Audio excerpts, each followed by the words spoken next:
en ligne. Vous êtes toujours très fidèles évidemment à ces cours, c'est magnifique. Donc voilà, ce soir nous allons parler de Moshe, de nouveau. Et vous avez vu le thème que j'ai envoyé sur le mail peut-être. Donc c'est comment libérer les 4 forces, si on peut ainsi le dire, qui sont contenues en Égypte. Et je vais parler un peu de cela parce que je crois que c'est quelque chose de très important. Vous savez que on parle de Pessah, donc de Pâques. Et bien entendu, Pâques le 15 Nissan. Mais Pâques a commencé bien avant cette date. Le projet de libération était commencé bien avant cela. Et tout le récit de Moshe commence avec ce principe de libérer un peuple. Ça prendra du temps pour le libérer. Il faudra que Moshe lui-même passe par des expériences personnelles. Vous vous souvenez que dans les cours précédents, j'avais enseigné comment Moshe devait quitter un endroit pour passer dans un autre endroit, quitter un passé pour partir vers un nouvel avenir. Et que c'était cela le principe même de ce que Dieu appelle la sainteté. Quitter, cesser de faire certaines choses pour pouvoir en faire d'autres qui vont servir l'œuvre de Dieu.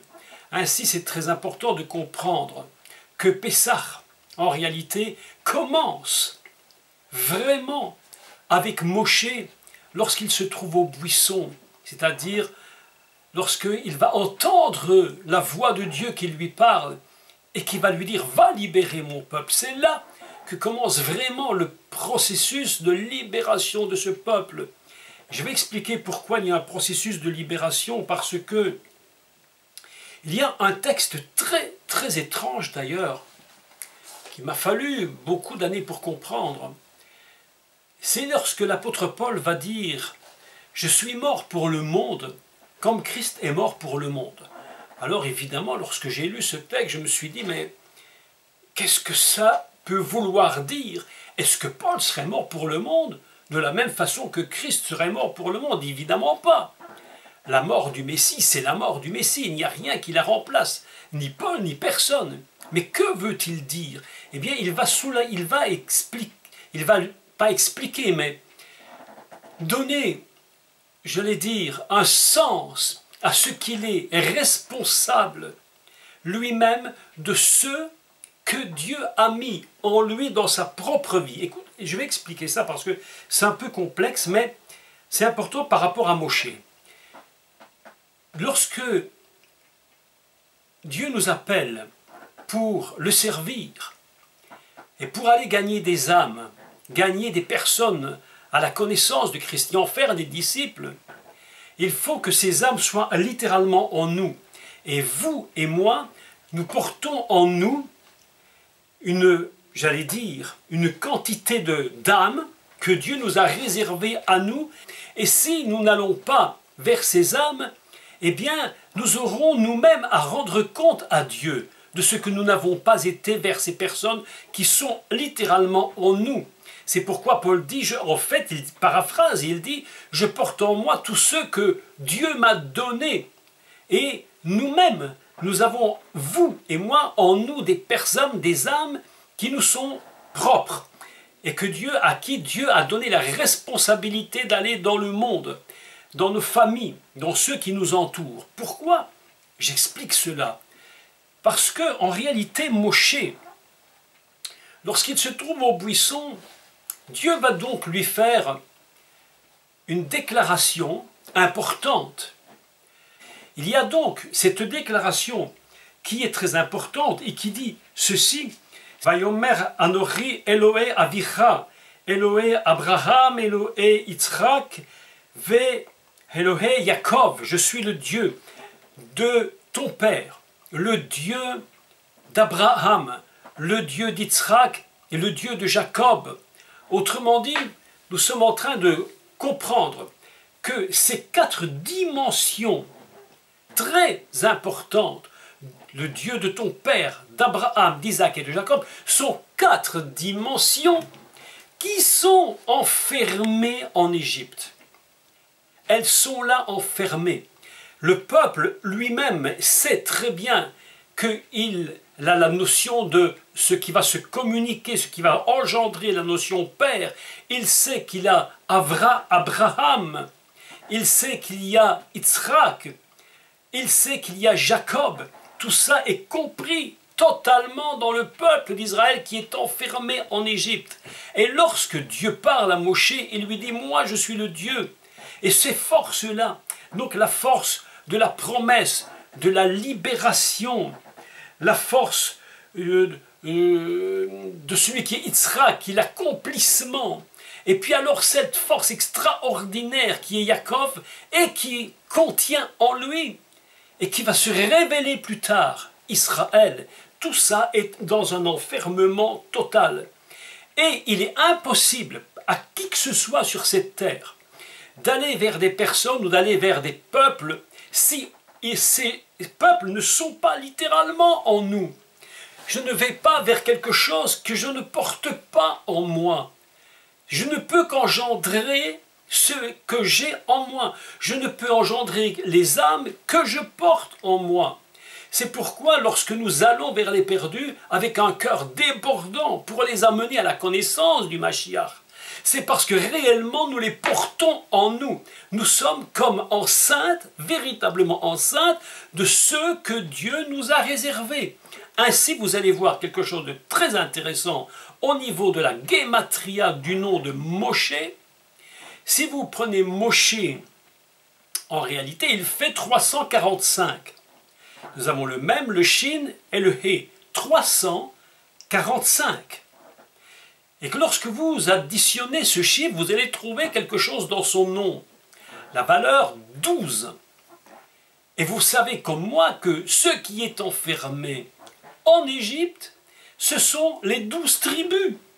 Elles sont là dans l'Égypte.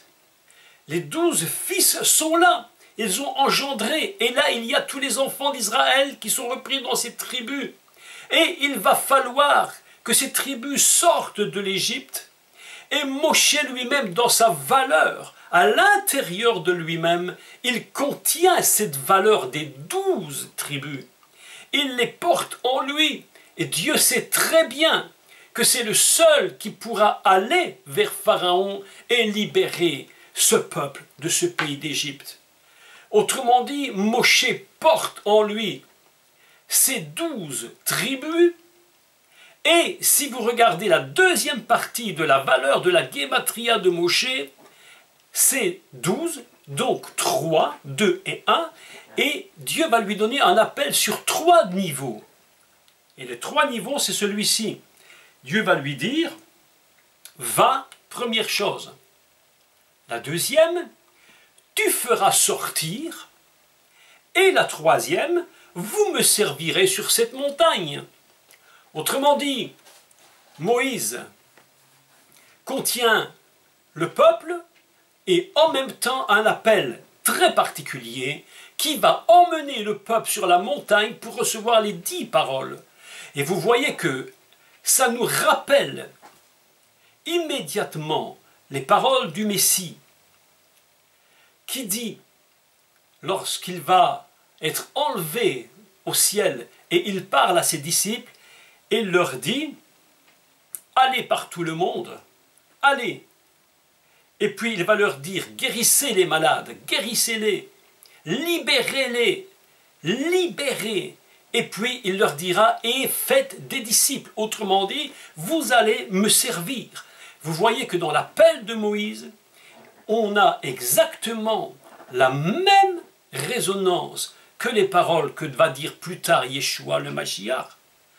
Allez par tout le monde, guérissez les malades, physiques, spirituels ou autres, mais guérissez, autrement dit, libérez-les, libérez, allez-y et libérez-les de l'emprise de Satan, libérez-les de l'emprise de l'Égypte qui les tienne encore, et puis faites des disciples, allez par tout le monde, prêchez, libérez les captifs, servez-moi, faites des disciples. Voilà les 3 points qui doivent absolument être compris concernant Moïse ce qu'il est réellement. Un homme qui contient en lui les 12 tribus, et c'est lui qui va les sortir de ce pays impossible d'enfermement. C'est lui qui va les prendre et les faire partir. Les 4 forces qui sont en Égypte, la force de l'engendrement, la force d'Abraham, la force de Yitzhak et la force de Yaakov qui est enfermée, devront être sortis d'Égypte. Et ça nous fait penser, ces 4 sorties de cet exil nous rappellent aussi que le peuple d'Israël, jusqu'à sa délivrance finale, va devoir quitter 4 exils, Babylone, la Perse, la Grèce et le dernier que nous sommes en train de vivre en ce moment, l'exil romain. Mais voyez que le dernier exil dont Dieu parle, c'est justement Yaakov, la force de Jacob qu'il faut libérer. Et lorsque cette force sera libérée, il y aura un chemin qui va se créer pour que le Mashiach puisse se révéler. Écoutez, parce que l'exil actuel d'Israël, c'est un exil qui, en finalité, va élever, mais élever à son niveau le plus élevé, la notion messianique. Vous savez, la Gématria de Jacob donc, c'est une Gématria, quand vous faites le calcul, vous voyez que sa Gématria est de 182. Ce n'est pas par hasard, parce que lorsque nous faisons une Gématria de 182, si nous la réduisons à à 2 chiffres, nous trouvons donc 11, et si je la réduis encore à un seul chiffre, évidemment je trouve 2. Mais par contre, lorsque je fais la Gématria de Israël, alors la Gématria de Israël, elle vaut 541, c'est-à-dire 5, 4 et 1 qui fait 10. Qu'est-ce que ça signifie? Ça signifie qu'en réalité, lorsque la force va être sortie d'Égypte, lorsque la force va sortir, lorsque l'exil va s'accomplir en finalité, celui qui est Jacob, et qui est un personnage assez particulier puisqu'il a la valeur de 2, c'est-à-dire que d'un côté, il a une extrême capacité de connecter les choses divines, puisqu'à un moment donné, vous vous souvenez qu'il va dire « c'est ici la porte des cieux ». Il va s'endormir sur une pierre, il aura un songe, et il va voir le ciel ouvert, les anges qui montent et qui descendent. Et alors il se réveille et il déclare « c'est ici la porte des cieux, c'est la maison de Dieu » qu'on va appeler Beth-El. À chaque fois que vous lisez le nom de Beth-El, il s'agit donc de Jacob. Et il a une capacité, Jacob, d'avoir une connexion extraordinaire avec le divin. Mais il lui manque encore quelque chose. Il va lui manquer le niveau Israël. C'est-à-dire qu'il est dans la dualité. D'un côté, il est extrêmement charnel, extrêmement dans la chair. D'un autre côté, il est extrêmement capable d'avoir de la révélation divine, mais il est partagé. Mais lorsque Jacob va être transformé définitivement, il va porter le nom définitivement Israël, qui lui a une valeur de 10, exactement comme la lettre divine qui vaut 10. Autrement dit, Israël va être dans le maximum que l'on puisse imaginer pour le peuple lui-même.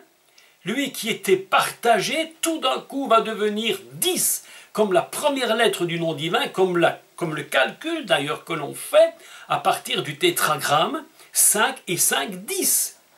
Vous voyez que l'on peut passer d'une dualité à l'unité. Autrement dit, pour que ces choses existent, passer de la dualité à l'unité, il va falloir que le peuple commence par une libération. On ne peut pas arriver à l'unité aussi longtemps que nous serons enfermés dans des systèmes. Et c'est la raison pour laquelle Moïse lui-même, Dieu lui demande de quitter pour passer dans un autre niveau.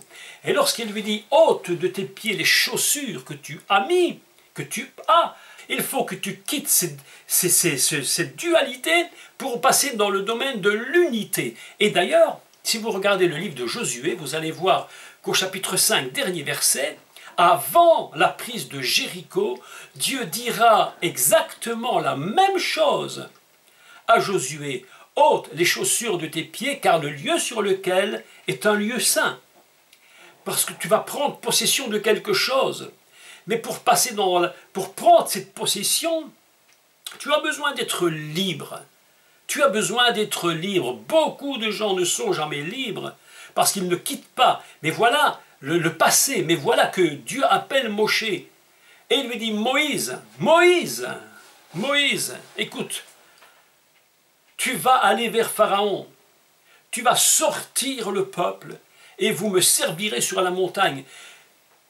La question qui se pose ici, je voudrais lire le texte parce que c'est vraiment un texte magnifique et qui nous fait réfléchir par rapport à la réaction de Moshe, par rapport parfois à nos propres réactions. Il dit ceci, Moïse dit à Dieu, au verset 14 du chapitre 3 de Shemot, il dit, Moïse dit à Dieu, mais qui suis-je? Qui suis-je pour aller vers Pharaon et pour faire sortir d'Égypte les enfants d'Israël? Dieu lui répond, je serai avec toi, et ceci sera pour toi le signe que c'est moi qui t'envoie. Quand tu auras fait sortir d'Égypte le peuple, vous me servirez sur cette montagne. Voilà un texte assez surprenant parce que Moïse lui dit, mais qui suis-je? Comment vais-je faire? Est-ce que j'en ai les capacités? Mais toi, tu me dis d'y aller. Mais comment pourrais-je le faire? Et Dieu lui dit, mais je serai avec toi et je vais te donner un signe.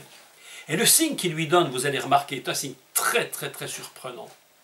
Le signe qu'il lui donne, ce n'est pas comme certains peuvent le faire, demander à Dieu des, comment ils disent ça, des confirmations de ceci, des confirmations de cela. Il y a toujours des chrétiens qui ont cette habitude, je trouve assez mauvaise quand même, me semble-t-il, de toujours avoir besoin de confirmations, et ces confirmations ne sont jamais suffisantes. Quand ils en ont une, ils en veulent deux, quand ils en ont deux, ils en veulent trois. Dieu dit à Moshe, non, non, écoute, tu n'as pas besoin de confirmation particulière.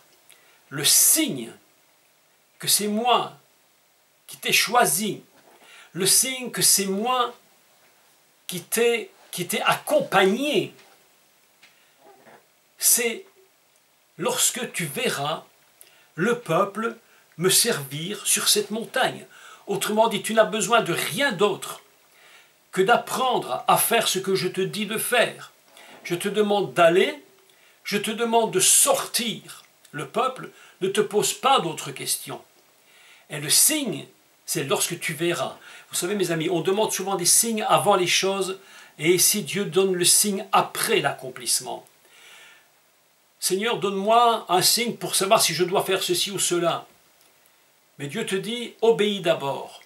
Et quand tu verras le résultat, tu sauras que c'est le signe, c'est le résultat de ton obéissance. Mes amis, l'obéissance, c'est la chose la plus importante. Dieu le dira constamment. L'obéissance vaut mieux que les sacrifices. S'il y avait obéissance constamment, il n'y aurait pas eu besoin de sacrifices. Si le tabernacle existe, si le temple existe avec l'autel des sacrifices, c'est bien parce qu'il y a eu désobéissance. Si jamais il n'y avait de désobéissance, on n'aurait pas besoin des sacrifices. C'est ce qu'en réalité Dieu est en train de dire à Moïse. Va et sors le peuple. Sors-le d'Égypte, je suis avec toi, je vais te donner les 10 paroles, je vais te donner ma puissance maximum pour que tu sortes ce peuple. Autrement dit, la fête de Pessah commence avec Moïse au buisson. Souvent nous considérons Pâques au moment où ils vont sortir, mais il y a toute une préparation. Et Pâques réellement commence avec Moshe au buisson. Il faut que Moïse apprenne à obéir sans se poser de questions. Mais évidemment que le dialogue va continuer et va être très étrange. Parce que Moïse, Dieu va lui dire, tu iras vers Pharaon et tu lui diras. Et puis Moïse répond à Dieu quelque chose tout à fait contraire. D'apparence, il lui dit, Moïse dit à Dieu, j'irai donc vers les enfants d'Israël. Alors, ici, quelque chose est en train de se produire. D'un côté, il est vrai que Dieu lui dit d'aller vers Pharaon, et il aurait pu dire, mais oui, je vais aller vers Pharaon, mais il répond, non, j'irai d'abord vers les enfants d'Israël. Et je leur dirai, c'est le Dieu de vos pères qui m'envoie. Écoutez ici ce qu'il va dire. Et il va répéter aux enfants d'Israël les mêmes paroles que Dieu lui a dit à lui-même. Et s'il me demande quel est le nom, que leur répondrai-je? Dieu dit à Moïse, je suis celui qui suis. Il ajouta, c'est ainsi que tu répondras aux enfants d'Israël. Celui qui s'appelle je suis m'a envoyé vers vous. Dieu dit encore, tu parleras ainsi aux enfants d'Israël, l'Éternel, le Dieu de vos pères, le Dieu d'Abraham, le Dieu d'Israël et le Dieu de Jacob, m'envoie vers vous. Il m'envoie vers vous, voilà mon nom, et voilà mon nom pour l'éternité, voilà mon nom de génération en génération. Que dit Moïse? En fait, Moïse va vers le peuple d'Israël, vers les enfants qui sont d'Israël enfermés dans la terre d'Égypte, et il va leur répéter les mêmes paroles. Tu leur diras, le Dieu de vos pères, le Dieu de vos pères Abraham, Isaac et Jacob, m'envoie vers vous pour vous dire qu'il va vous libérer. Autrement dit, par cette parole, on se rend compte que Moïse est en train de prendre totalement conscience que véritablement le peuple et les dimensions qui sont enfermées en Égypte doivent être libérées. Vous savez, ce n'est pas seulement un peuple qu'on libère. Ne croyez pas que c'est seulement un peuple qui se libère. Ce n'est pas seulement des gens qui sortent. Ce n'est pas seulement des personnes qui sont sorties d'Égypte. Ce sont des dimensions messianiques. Ce sont les dimensions qui vont construire Israël. Aussi longtemps que les dimensions Israël, Messie, seront enfermées en Égypte, rien ne pourra se produire. Ce n'est pas seulement que monsieur et madame qui sont en Égypte et les enfants. Ce sont les dimensions messianiques particulières. L'engendrement, la promesse d'un pays qui va devenir, vous le savez, le réceptacle qui va contenir le Messie. La force d'Israël, la force de Jacob qui contient en lui, déjà de façon complètement voilée, la dimension Israël. Vous vous souvenez, la chose importante que j'ai dite concernant Jacob, lorsqu'il combat avec l'ange. Ce combat, évidemment, va durer toute une nuit. Et puis vers le matin, l'ange de l'Éternel va le frapper et va lui dire, ton nom ne sera plus Jacob, mais Israël. Mais chose aussi surprenante qui soit, c'est que le verset suivant, il s'appelle de nouveau Jacob, et non pas Israël. Et vous avez remarqué que pendant tous les textes bibliques qui vont suivre, pendant, les siècles qui vont suivre, il y a toujours cette dualité Jacob-Israël. Et parfois on se pose des questions, mais pourquoi il l'appelle Jacob et tout à coup il lui dit Israël? Parce qu'en réalité, tant qu'Israël ne va pas sortir, il ne pourra jamais atteindre le niveau Israël. Il faudra qu'il soit libéré. Il faudra que Jacob soit libéré. J'allais dire autrement. Il faut dire que le personnage soit libéré de Jacob pour devenir Israël. Et pour ce faire, il faut le sortir de ce pays d'Égypte. Il faut le sortir de cet exil. C'est extrêmement important ce que je dis. Ce n'est pas, je le redis, que des hommes qui sortent. Ce sont des dimensions messianiques, des dimensions Israël.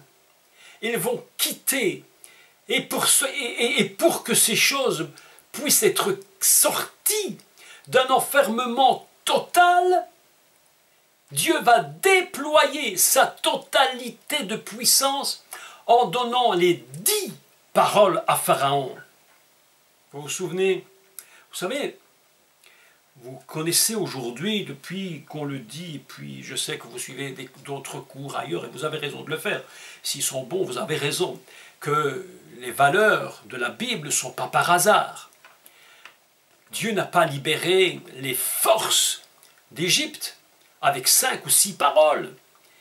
Il a fallu la totalité des paroles. Il a fallu 10.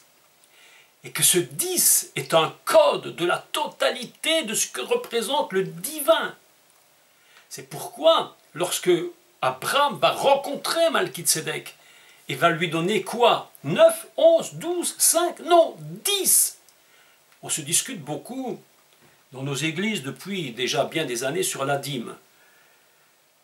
Beaucoup de disputes, beaucoup de choses sont dites. En réalité, on passe à côté de l'essentiel, parce que la réalité, c'est quoi? C'est que 10 représentent Dieu. 10 représentent le divin. Pour libérer les forces messianiques qui sont enfermées et qui doivent produire la terre d'Israël, le peuple d'Israël, le réceptacle Israël, il faudra 10 paroles. Et pour cela, Dieu va l'utiliser. Et il va lui donner de partir vers Pharaon et de prononcer les paroles. Je rappelle donc que Moshe, sa valeur est de 12. Il contient en lui 12 tribus. Il porte en lui, en son sein, en son être, les 12 tribus. S'il ne les portait pas en lui, il aurait été impossible de les sortir. Nous ne pouvons engendrer que ce que nous portons. Ces 12 tribus, portant donc les 4 dimensions, vont nous révéler quelque chose de très particulier. Vous savez que lorsque l'on dit Elohé Havira, Elohé Abraham, Elohé Yitzhak, Elohé Yaakov, si nous faisons la guématria de ces 4 phrases, de ces 4 déclarations, nous trouvons la valeur de 18. 18, en réalité, nous pouvons considérer que ces 8 et 1 forment 9, le chiffre 9. Eh bien, le mot vie, Chai, Yud, Chet, Chai, qui veut dire la vie, est de 18, c'est-à-dire 9. Et vous l'avez, je pense, retenu, que 9 représente l'engendrement, ce qui va engendrer. Pourquoi, je répète, une femme est enceinte 9 mois? Parce qu'elle porte la vie. Et pour que la vie puisse apparaître, il faudra donc qu'elle puisse avoir cette notion 9. Une femme est enceinte 9 mois, pas 11, pas 8, pas 6, 9. Parce que Dieu a dit qu'il a créé l'Adam juste en dessous de lui. Il est 10. La valeur de ces 4 personnes, de ces 4 personnages, elle contient en elle toute la vie. Il va falloir que cette vie sorte littéralement de la matrice pour qu'elle puisse engendrer. Vous imaginez que la fête de Pessah, c'est véritablement un engendrement. La fête de Pessah, ce n'est pas seulement des miracles. La fête de Pessah, c'est un engendrement de force divine qui se libère pour produire plus tard le Messie, pour contenir le Messie. On a déjà tellement parlé sur Jacob, sur Joseph, sur tous ces personnages qui sont des types messianiques. De même que Moshe est un type messianique. Sortir, engendrer un peuple. On peut dire que Moshe est dans les mains de Dieu, celui qui va permettre à la matrice de s'ouvrir. Il tient en main, si vous voulez, l'instrument qui permettra à la matrice de s'ouvrir pour laisser partir le peuple d'Israël. Ça, c'est le départ. Et puis, il va dire, Israël, écoutez, c'est important la déclaration, tu iras vers Pharaon et tu lui diras, ainsi parle l'Éternel, Israël est mon Béror. Israël, c'est quoi le Béror? Je vous rappelle que le Béror, c'est le fils premier-né. Israël, c'est mon Béror, tu dois laisser sortir mon premier-né, tu dois laisser sortir mon fils, celui qui est le premier-né, celui qui détient, si vous voulez, le droit d'aînesse, le premier, il est le premier engendré, laisse sortir mon fils premier-né, mon aîné, mon Béror, laisse-le sortir. Tu ne peux pas le garder, enfermé. Toute naissance doit briser, si vous voulez, un lieu d'enfermement. Même la femme qui porte un enfant en elle, c'est un enfant qui est limité. Mais voilà que lorsqu'elle va le mettre au monde, cet enfant prendra son autonomie. Il y aura une coupure. C'est très important ce que j'explique, la coupure. Il faut savoir quitter pour pouvoir aller ailleurs. C'est le but de Pessah. Le but de Pessah, c'est quoi? C'est de construire le peuple, de construire son fils, d'en faire un peuple et puis d'en faire une nation. Donc, aujourd'hui, le but de ce cours, c'est vous expliquer qu'en fait, sortir le peuple d'Égypte, c'est sortir les forces messianiques qui sont enfermées, et si elles ne sont pas libérées de cet enfermement, il ne sera pas possible de construire la terre d'Israël et qui pourra elle-même contenir le Mashiach. Toute personne doit être libre, libérée de son enfermement. C'est la leçon que nous pouvons tous garder en nous, libérés de l'enfermement qui nous empêche d'avancer, de nous construire. Sans libération d'enfermement, il est impossible de rentrer dans une construction. Tout à fait impossible. C'est pourquoi il est fallu que Dieu choisisse un personnage comme Moshe, mettre en lui les forces de libération, mettre en lui l'amour de son peuple,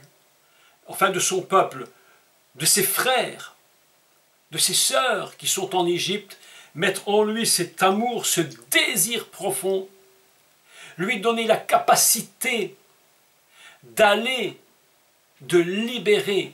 Mais nous allons voir également que Moshe va se poser des questions, bien entendu.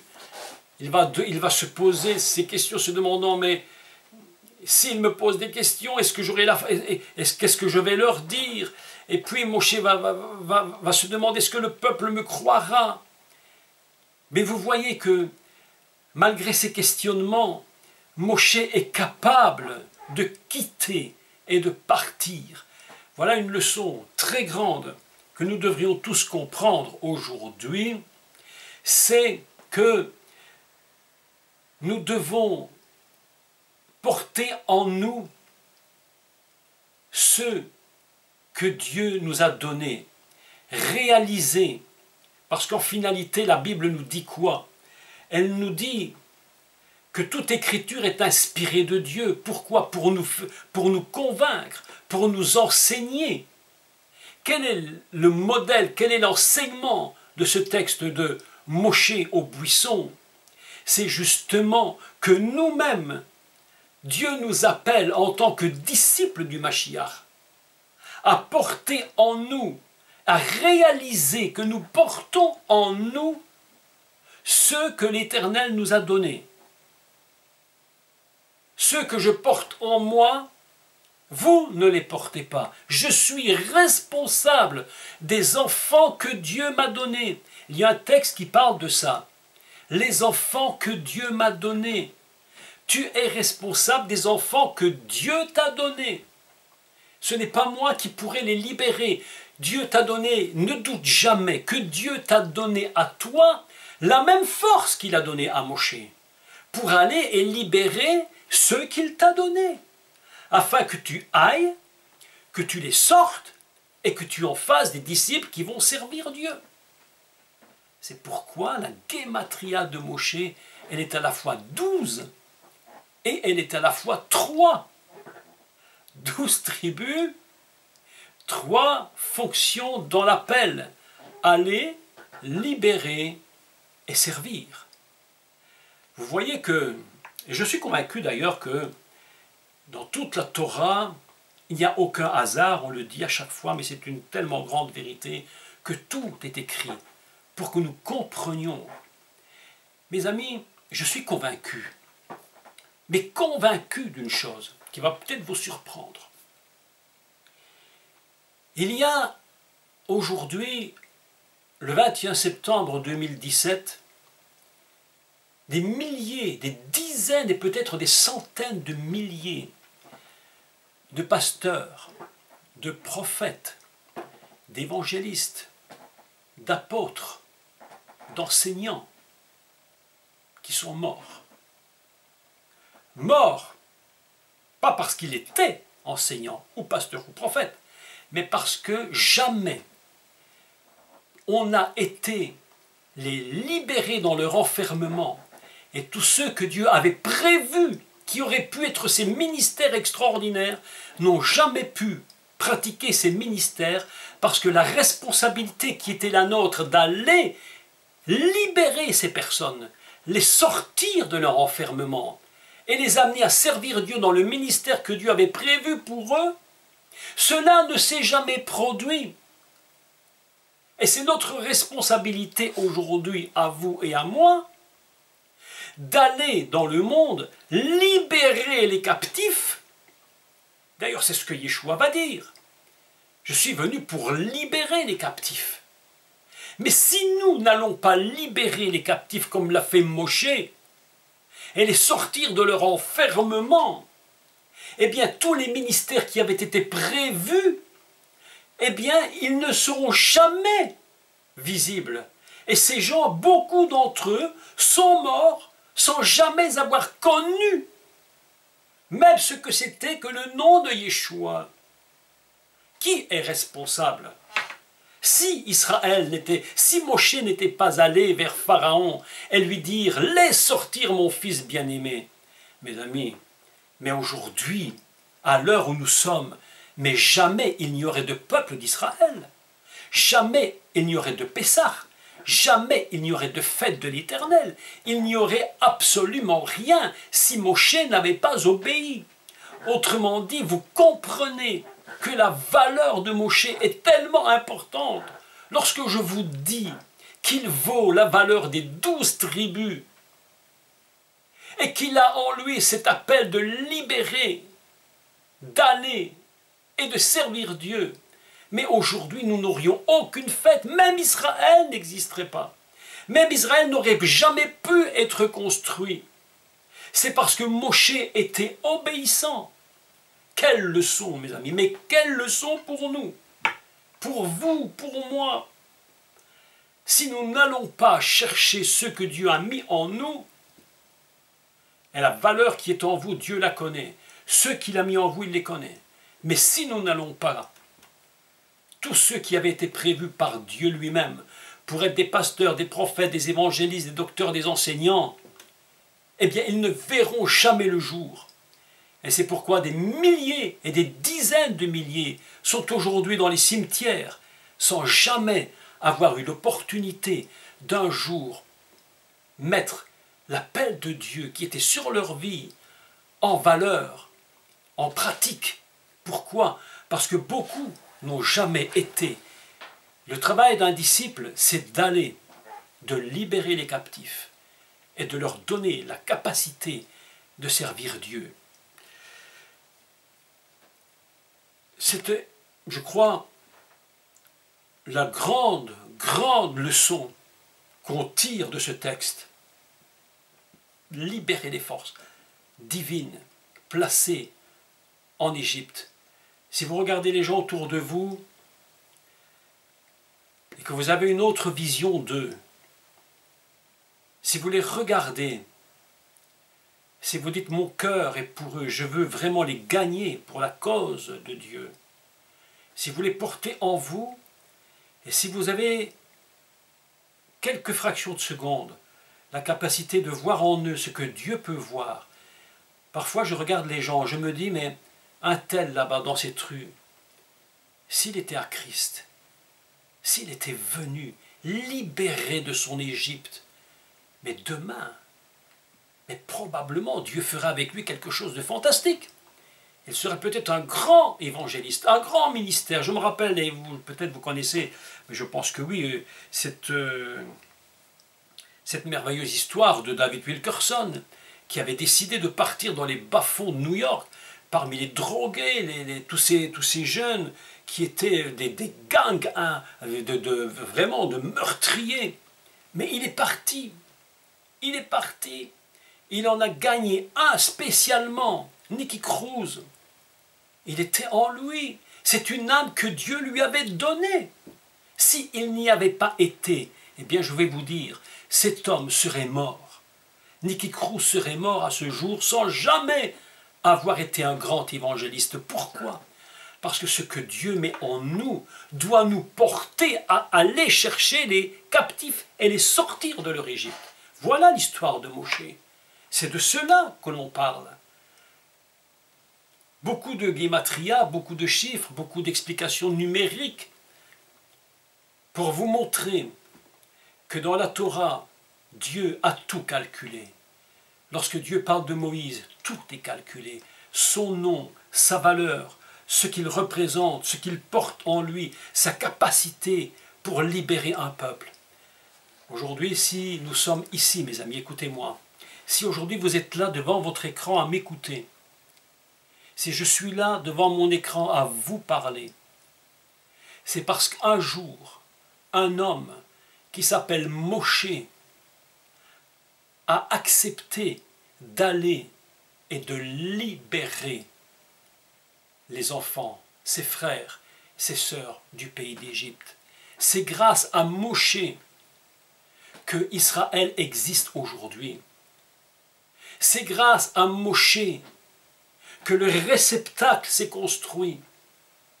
C'est grâce à Moshe fondamentalement qu'aujourd'hui Israël se retrouve dans son pays. C'est grâce à Moshe que le Mashiach ait pu être en Israël. C'est toujours grâce à lui que nous attendons le retour du Messie. C'est toujours grâce à lui que Yaakov, qui valait deux, demain, tout à coup, lorsqu'il reconnaîtra son Messie, il redeviendra dans l'unité, et le deux deviendra un, Israël. Voilà un appel absolument fantastique. Vous savez, lorsque nous parlons, plutôt lorsque nous lisons un texte, je suis le Dieu de ton père, le Dieu d'Abraham, le Dieu d'Isaac, le Dieu de Jacob, ça paraît tellement peu important. On a l'impression que c'est simplement une déclaration, mais il a dit ça parce qu'il fallait bien dire, il n'a pas dit autre chose. Mais la réalité est tellement plus grande et tellement plus profonde. Il ne l'a pas dit pour rien. Il a dit à Moïse, ces quatre forces-là, il faudra que tu les libères. Tu iras vers eux et tu leur diras, tu iras et tu leur diras, mes amis, il faut que tu ailles et il faut que tu les libères. Il va parler au peuple d'Israël, où il se posera des questions, nous en parlerons plus tard.